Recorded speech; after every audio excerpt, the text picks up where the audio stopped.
Alright, guys. So, it is 5 in the morning. I just passed out for a few hours. And figured let's continue with the demon theme of the month with the Conjuring series. Not really a series, I mean, there's three of them.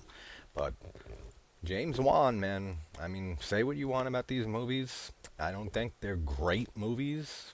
They're entertaining, but he has had one hell of a career. Like from just starting the Saw franchise, which is one of my favorite horror franchises, and it will be coming soon. I will be covering that entire series soon. I'm not going to give anything away, but just with that, and then Dead Silence is such an underrated film of his. Before Insidious he started, and then now the Conjuring universe, and so this guy, and Malignant, which I didn't care for too much, but what a fucking career this guy has had. Like, unbelievable the amount of just franchises that he started. And I think he's a good director.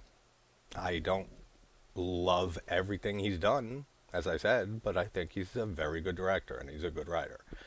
And let me start saying something about the Warrens. Because now this is based on true events, as they say.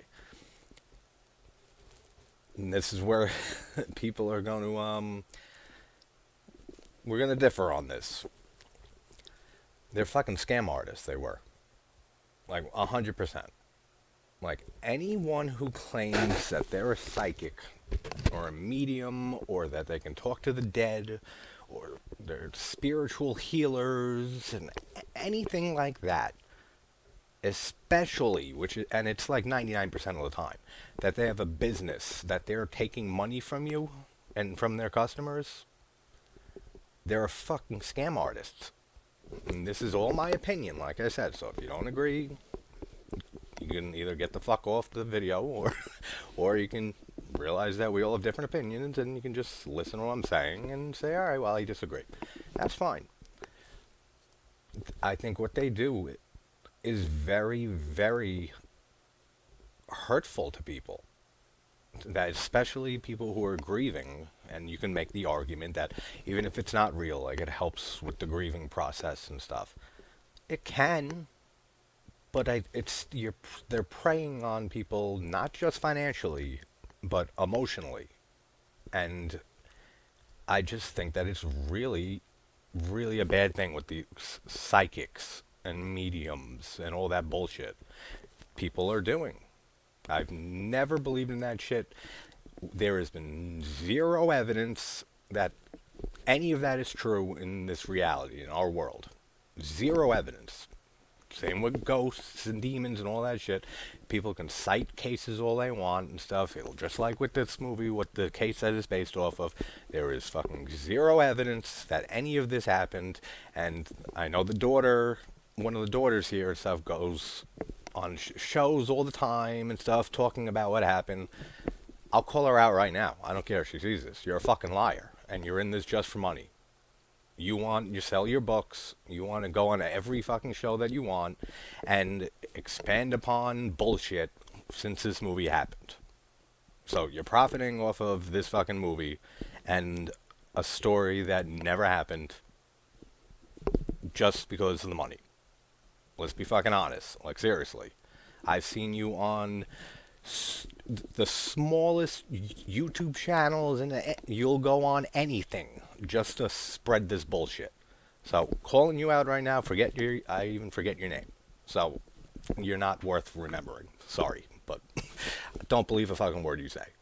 When the Warrens, when it comes to them, same thing. Absolute bullshit artists. They bullshit about the whole thing with Amityville. Every case that they handled. I've seen interviews with Lorraine. Sweet lady and stuff. Still, fucking scam artist. So, let's get into The Conjuring 2013, directed by James Wan. I do like this movie. I like the second one better, actually. And the third one is not good. That I remember, so the rewatch will be interesting. But this is an effective movie. Now, there's a lot of cliches in this movie. There's a lot of stuff that we've seen already done so much better. Like, I mean, I just covered the Exorcist series, so it's hard to go from the original Exorcist and Exorcist 3 to The Conjuring. I mean, like, you can't compare them completely, but just for the whole demonic possession topic, it's kind of hard to go from. And I was saying in my Exorcist video that the makeup on Reagan and as a demon, the best that there has ever been and ever will be, probably. Just so effective, it looks too real. And then we go to like something like this. But let's talk about it. Now, I do also want to say and mention that despite everything I just said, I think that Patrick Wilson and Vera Farmiga do amazing jobs in this movie and every film that they're in all three of the Conjuring films. They are the chemistry between them, the dynamic between them is amazing. They work together so well. I love both of them in pretty much everything that they've been in. So that's a huge plus for this movie and this franchise. Right there. It's just having Vera Farmiga and Patrick Wilson, which he was in. Patrick Wilson's in the Insidious series too. So just having it's then it gets a little hard fucking distinguishing the two of them because it's just I love Patrick Wilson. I loved him all the way since I saw him in Hard Candy with Ellen Page or whatever she's going by now, and what a fucking actor. But I always kind of see him as Patrick Wilson. Like he kind of just has he doesn't have that big a range as an actor. Vera Farmiga is fucking phenomenal. And this is not a knock on Wilson at all. Like I said, great actor. I just always see him as the same role. I always see him as Patrick Wilson, which it's like seeing somebody that you love always being that same person. So I'm fine with it. But he just doesn't have that big of a range, like to play different roles. Hard Candy might be the exception because that was a different role for him. That was an older movie though, so everything in the Conjuring series and the Insidious series and everything else that he's in, like in the last decade plus, 2 decades, it's always the same performance. A good performance, like I keep saying, but it's just the same thing. So I love both of them though. Now we can agree that the Annabelle doll is fucking terrifying. Like in the opening of this movie, and then that sparked its own fucking franchise, which I don't know if I'll do it this month. Maybe. I mean, it's so hard getting through that. The first Annabelle is terrible. Like I really don't like that movie. There's some good things, like they're always like I always try to bring out of movies. So there's some good things in it, but it's not a good movie. Annabelle Creation I actually very much enjoy. And Annabelle Comes Home is what the fuck ever. It's like pretty much like a trailer for every other type of movie that they could possibly make with a different demon or monster and stuff like that. It feels like just a trailer for future fucking Conjuring universe films. But we'll get into that with that if I even do the Annabelle series this month. But they made the doll really fucking effectively, but a little too much. Like if you know the case of Annabelle, she was a Raggedy Ann doll. I mean, so like this is like way over the top of from the actual case and the actual Annabelle doll. So it's effective, but like if you're looking at this as a true story, then I mean, it's a little bit over the top.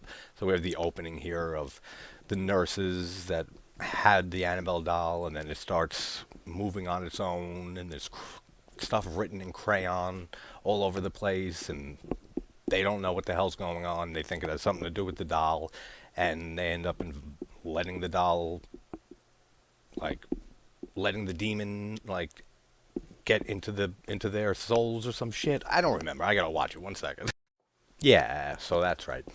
I haven't seen these movies in a while. So Annabelle Higgins is the spirit or demon, whatever the fuck you want to call it, that these nurses had contact with her, I guess, and just flat out just said yes, come into this doll, and that they're nurses and they want to help people. I'm pretty sure the whole wanting to take care of people as a nurse thing doesn't apply to demons.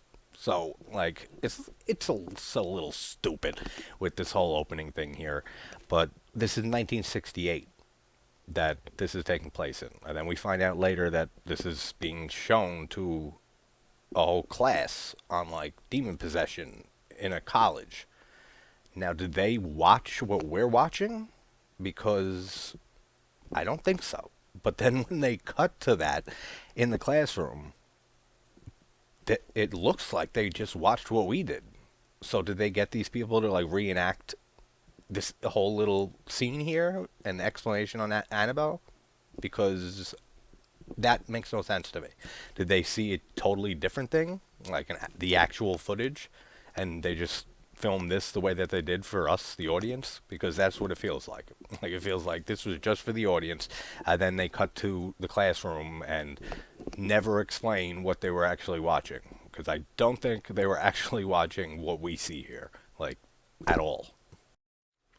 Now, I say this all the time.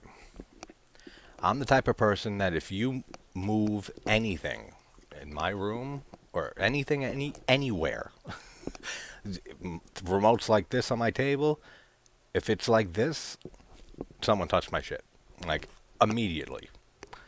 So the fact that if I had a doll and I left the apartment and came back and that doll was in a different position, of course I'm a big skeptic, so I would immediately think somebody's fucking with me. I wouldn't jump right to this doll is possessed by a demon, or a conduit, as they call it in this. So I would think someone's fucking with me.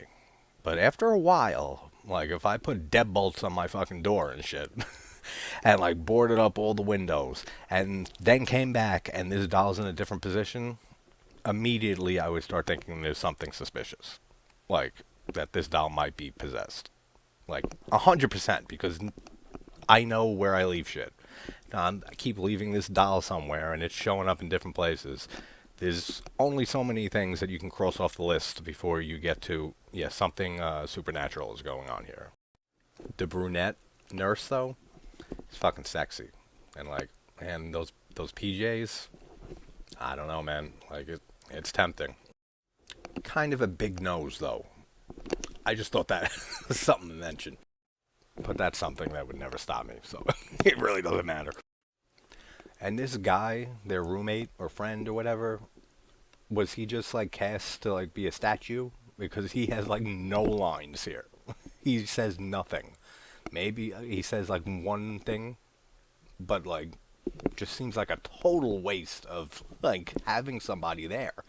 Adds nothing to this scene except for like turning and looking and like acting scared. You might as well have just kicked his ass out of the room and just had the two nurses there. Like, he really had no reason to be in this movie, like, at all. Now, I have never seen in real life when I was in college or in movies so many people raise their hands with questions in a classroom. Like, ever. Like, every single fucking person raises their hand and has a question. And then Ed fucking, like, picks one of them. He has no idea who the hell he's pointing at. Like, every single person is raising their hand. There's not a chance that the person knew that that was who Ed was calling on. So, that's fucking weird. Then we get the opening text there explaining Ed and Lorraine's history, and she's a clairvoyant, and she can see visions, and Ed's the only non-ordained demonologist recognized by the Catholic Church, which I'm not even getting into all that because it's fucking stupid. And they've done thousands of cases, which means, yeah, they made a ton of money for absolute bullshit. And again, if you don't agree with me on the whole psychic stuff being real, either just accept it as this is just my opinion, or like I said, you can just get the hell off the video and not watch.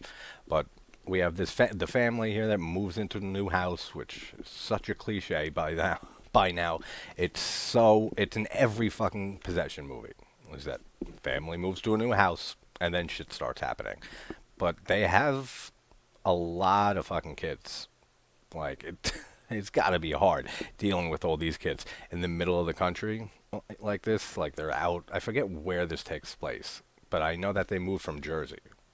So that's a big move. Like moving from Jersey to out in just the middle of nowhere in the country. It's a pretty decent change in lifestyle. So I don't know. That was something to mention too.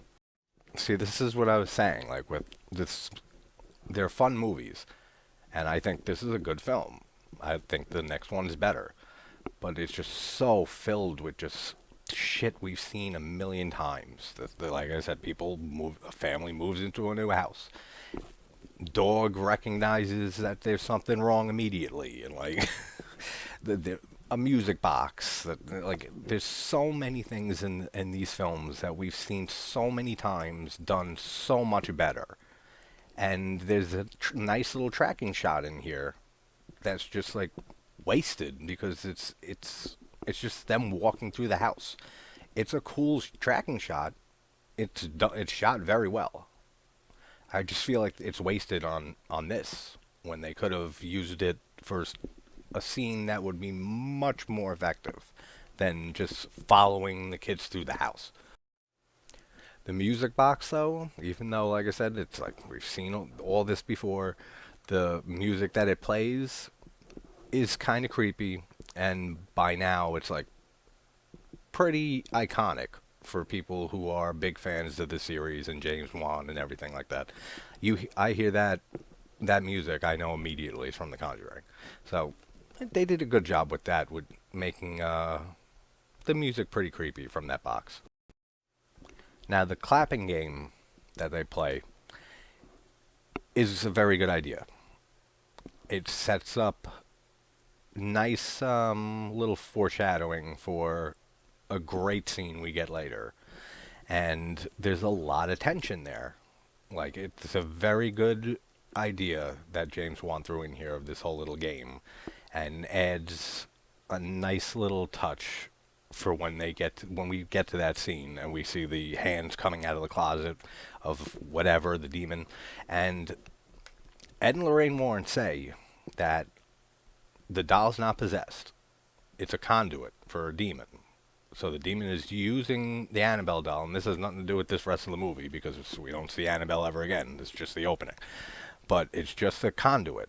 So the music box also would just be a conduit for the demon. What the hell's her name? Bathsheba, some shit like that. She was like a witch who was on this land like hundreds of years ago. So it would just be a conduit also. Now, in this movie, it's handled fine. In the Annabelle series, it's a whole other thing because that shit is the doll's moving all over the place on her own, and then we see the demon and stuff that's like controlling her, and then it's like, why even need the doll? Like, just it's a demon, and we see it doing shit the whole movie. So why even have the doll? Like, why need the doll in any way if you're a demon and you can do shit on your own? I don't know. It makes no sense in that series, but in this, it makes more sense because we don't see the stupidity that we see in the Annabelle series. Like, I can believe for this movie that the music box is a conduit for this demon that is going to start, haunting this family and taking over the mother. And everyone gives pretty good to great performances in this movie. All the kids, they do a good job. The mother and the father, great job. I forget the mom, the actress's name who plays the mom. I've seen her in a lot of things. Forget her name, but she's always been pretty good with her performances in anything that I've seen her in. So we have that. That's good. That we at least have very good performances here, and it feels like the '70s. Like he pretty much captured the feel of being in the 1970s. So the setting, the time period, the acting, all of that is very, very good in this movie, and it's pretty damn effective when we finally get to the end, and we find the mom possessed, and they have to do the whole exorcism and everything. So it's pretty well done in a lot of ways, this movie. But it does have, like I said, a decent amount of stupidity, and more so as we like go on with this. I should also mention jump scares, which I mention a lot on this channel, that I cannot stand the jump scares that we get for the last like 20 so years of just the loud noises with the down music, like a violin, or it sounds like a fucking cat screeching. It's so overdone. It's so annoying. I hate jump scares. And unfortunately, this whole series basically just goes nuts with them. So that's a big thing for me that brings these movies down. There are too many jump scares. There's not enough tension being built. This movie does have some scenes, like I said, like the clapping scene, and other ones that are very tense. But there are a lot of movies in this franchise, like the universe of The Conjuring, that are just jump scare after jump scare after jump scare, and after a while, it's just like, all right, already, like just do something different. Like we get it. Like you can pop shit out and scare people for a second, and I've said it before. Jump scares like this, they're not deserved. Like the scare is not deserved. There's no tension being built. If I took something and just chucked it at your face, you're gonna react. It's just a reaction. It's the same thing with a jump scare. You throw something at someone's face, they're gonna fucking freak out for a second. They're gonna react. It's a natural reaction. There's no fucking tension being built there. It's an undeserved scare. And like I said, they use it so much in this. They use it so much in the Insidious franchise. And all of James Wan stuff has this, except for like the Saw series, because that's a totally different genre and stuff. But that's maybe one of the biggest negatives that I can pick out of James Wan's career and all the movies that he's done, is that he relies so much on jump scares. And after you've seen one or two of these, you know exactly what to expect for like the next one. Like that's why the third Conjuring, by that point, it's like, all right, we've seen all of this. Like it's getting old, and then the whole everything in the universe of the Conjuring, which I'll get to. Like I said, either this, I don't know if I'll do Annabelle this month, maybe, because they are demonic possession movies, but I don't know if I can watch all three Conjurings and then all three Annabelles like that close together, because it would probably just kill me with all the jump scares, because I just can't handle that shit. It's stupid. And like, do demons have rules or some shit that they have to just like stop clocks and like knock on the fucking walls and and move shit around for no reason and stuff, like before they can finally like actually do what they're trying to do and take over someone and possess them? Because we see this in like every fucking ghost haunting movie or demon movie. I know it's a movie and you gotta like set it up before it gets to that possession part, but I mean, Poltergeist is such a great movie, but damn, Poltergeist, like, you really started something that just is in every movie with just moving shit around. It's like, do they have to do this? Like, do they have to play jazz records and shit like that, like we see in so many of these movies? Like, it's like the demons have to, like, play and fuck around for, like, an hour of every movie before they finally can say, all right, we're done with the little child's play, messing around with stuff, moving shit around, throwing pictures around. Let's finally get to business and possess these people. I'm waiting for a movie that, and actually, there is kind of like, and they're much better movies that I feel like now it's like, damn, I should have just threw Demons on. But Lamberto Bava's Demons and Demons 2, and Michael Suave's the Church.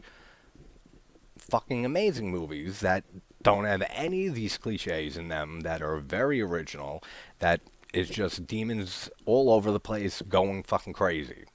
And that's awesome. Like, they're such good movies. I'll definitely be doing them this month. And if they avoid all of this bullshit that we see in all of these demonic possession movies that are, like I said, gotta wait for them to finish fucking around with stupid little things before they finally say, all right, time to possess the person that we've been trying to possess. I don't know. But Demons, Demons 2 in the Church, so fucking good, those three movies. I might do them like tomorrow, meaning like it is today, but tomorrow. Fuck you guys, you know what I mean. I really kind of feel like partly this movie was like a trailer for Annabelle. Like, just that they have so much focus on Annabelle here that it just feels like, all right, hey, look at this scary doll a lot because we got a whole movie and series of her coming out for you soon. Like, that's how it feels. And then we have this reporter that's going through their demonic conduit room and shit where they have all different things from different cases that have supposedly are all haunted or were or are conduits, as they say in the movie, that these things are not possessed, that they're just conduits that demons use to manipulate things. So when they're going around in this room, the news reporter, he says, why not just burn them? Like, incinerate them. And he says that would only destroy the conduit and stuff. But isn't that, like, a good thing? Like, wouldn't you want to burn these conduits so that the demons can't use them? Like, I don't see the logic there at all. Like, keeping them around for what? Like, is there still demons attached to them? And they're all in that room? We see that in Annabelle Comes Home. That, like, basically all those things are still conduits for all the different demons. So they just got, like, a fucking demon room with thousands of of objects that are all supposedly, used by demons to manipulate stuff in the real world and then finally possess people. It doesn't seem like the best idea especially when you have a young fucking daughter that he comes into the room and then Ed Warren has to tell her that, like, you're not supposed to be in here. Like, a kid has ever listened to that fucking advice or command or anything like that. As soon as you say you're not allowed in this room, that girl is going in that room. So, like, I know they got locks on the door. If this was real, like, if I believed in this shit, and I had a room with all of those things in it, it would be, I would not be in the house. Like, first of all, I would not be in my fucking house. It would be in another location somewhere, like a fucking storage unit, something like that, that my daughter can't just walk in there and start messing with all these things. And I can't believe it's 27 minutes in on this video, and I'm like fucking a half hour into this movie. Oh, don't do that. Half hour into this movie. So I don't know why this is going to be so long, but it is. So you guys should be used to that. And demons love static on TVs. Whenever they turn the TV on, it's always the static channel. Once I'd love for a demon movie, like to turn the TV on and it's just like hardcore pornography. Like something that's totally different than what we see in all these movies that is just fucking static. I haven't turned on the TV and saw static in, I don't know, since the 90s. So we see this all the time. I mean, it is the 70s, so maybe I wasn't alive then, so I don't know if there was just there wasn't, all right? It's just stupid, is what I'm trying to say. Every single movie like this turns on a TV and there's static on it. And turns on the radio and it's it's a song, an old jazz tune or some shit that is happy and cheery at first, and then later on in the movie it's creepy because it's being played by whoever the fuck is there, a ghost or demon, whatever. It's another trope that's used so much, it has to be done with. Like, it has to be retired. And I do have to say that this movie and all of the movies in the series, they are very well made. They're very well shot. The sound design is great. Like, the way that things are framed and it's very good. Like, these are very well made films. They're good to look at. Like, they're good looking movies. So they have that going for them. Like, they're very well made. Even if there are a lot of things in it that just don't hit for me, I see why so many people love these movies. Like I said, I like these movies. I don't love them by any fucking mean. Like, they're not great films, but they are entertaining. Like, I'll absolutely give it that. But the whole true story shit that is tacked on to all of them, it just does nothing for me, as you can tell by now. Absolutely nothing for me. But they do a great job with a lot of aspects of filmmaking in this movie, and it's James Wan, so I wouldn't expect less by him. Is it Andrea? That's the one of the sisters here, the one that's always going on talk shows and stuff now. I'm pretty sure that's the one, Andrea. So if you ever see this, like seriously, I will bring you on the channel. I will tear you apart with questions, and you won't be able to answer them because this shit never happened. So that's an open invitation. If if Andrea, what is it, Peyton or some shit like that, or Perot or something like that. If you ever see this, you are absolutely welcome to come on this channel and explain this whole story, this true story that happened to you and your family. And I have a lot of questions for you.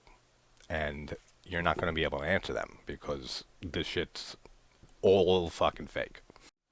The little girl who makes her mom look into the music box and scares the shit out of her is a fucking asshole, this little kid. So we have the clap scene, like I was saying, is very well done. There's a lot of tension in this scene. The whole point of her being, the whole fact that she's blindfolded and she's walking around and she's trying to listen to her daughter's claps, and she has 3 claps to give. And on the third one, we see the hands come out of the wardrobe to Narnia. And I don't know the whole thing with this armoire. Like, the conduit is supposed to be the music box, right?